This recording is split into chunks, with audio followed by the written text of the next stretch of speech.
London has over 400,000 gold bars, worth more than $250 billion. But how did Britain end up sitting on the world's largest stash of gold? Who actually owns it? This story goes way deeper than you think. Britain's relationship with gold didn't start with finance or trade. It started with theft on the open seas. Back in the 16th century, the British Crown was still trying to rise as a global power, and gold was the fuel it desperately needed. So, Queen Elizabeth I quietly turned to piracy.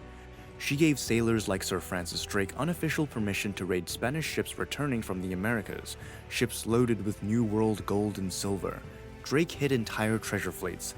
His most famous haul, the Cacafuego, was so massive it instantly doubled England's treasury. This wasn't random criminal activity. It was a proper strategy to help England build stronger ships, pay sailors, and expand the navy that would eventually dominate the oceans. The Crown used piracy as a shortcut to build an empire without paying the price to earn one. And once the gold started flowing, Britain realized something. Controlling wealth meant controlling the seas. Drake's plunder began the financial backbone of England's early naval power, setting up the foundations for centuries of global influence. All in all, Britain's gold story began not in banks, but in blood, cannons, and stolen treasure. When piracy wasn't enough, Britain turned to something even bigger, the East India Company.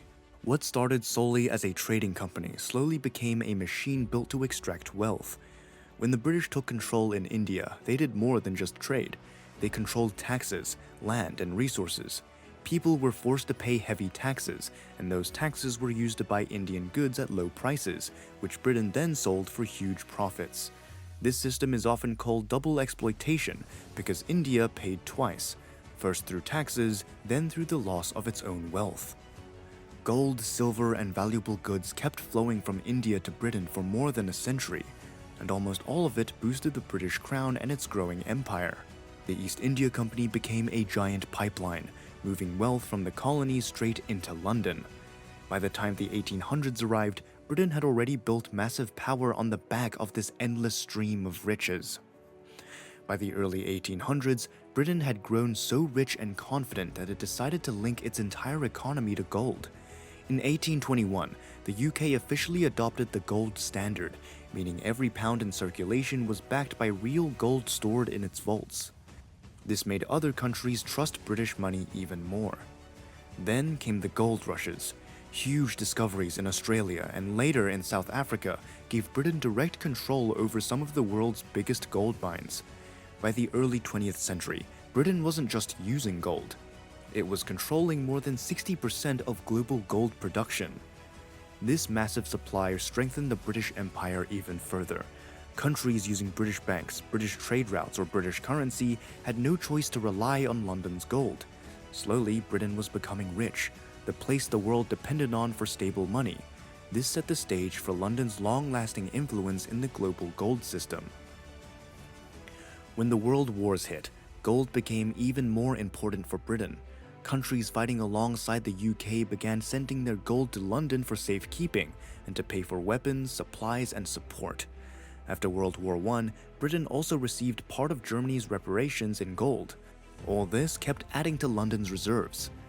By World War II, London had turned into the world's safest and most trusted place to store gold. Even after the wars ended, countries didn't take their gold back.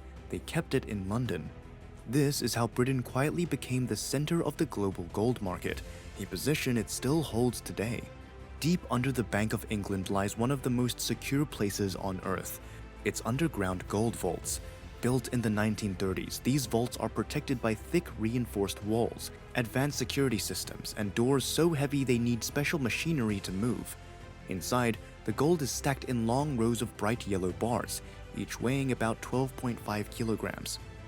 There are thousands of shelves, each holding tons of metal, and the vault floors are designed to handle the massive weight.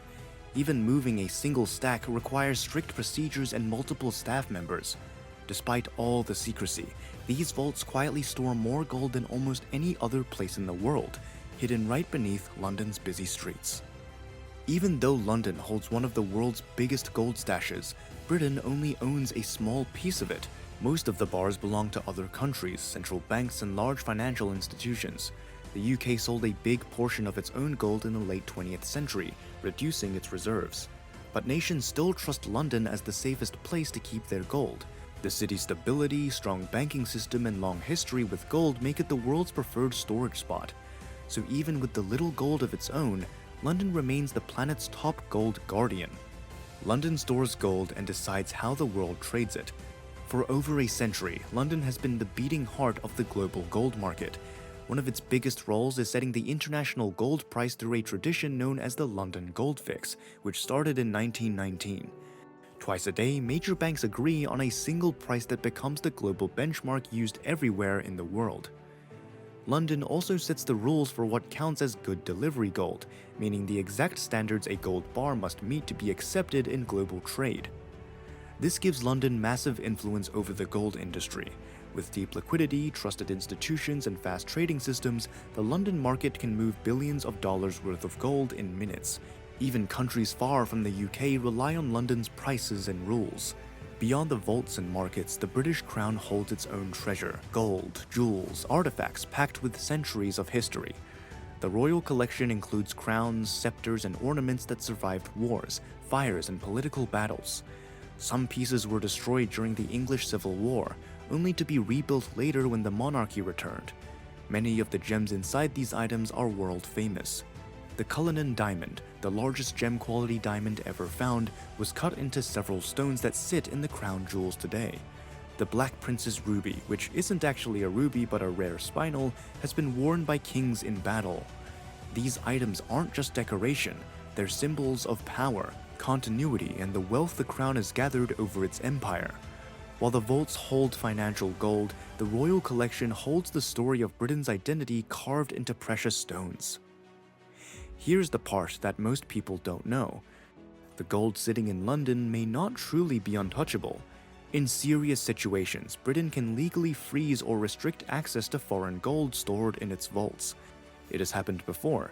During conflicts and political crises, the UK has blocked countries from withdrawing their reserves, claiming national security or international sanctions. The ownership rules are complex. Nations may own the gold, but London controls the vaults, the systems, and the laws surrounding them. This creates a hidden advantage for Britain. In a global emergency, whoever controls the storage controls the gold. And since more than 100 countries rely on London, the UK quietly holds enormous leverage. It's one of the biggest unspoken powers of the British financial empire. You don't need to own the gold to control it. You just need everyone to store it with you.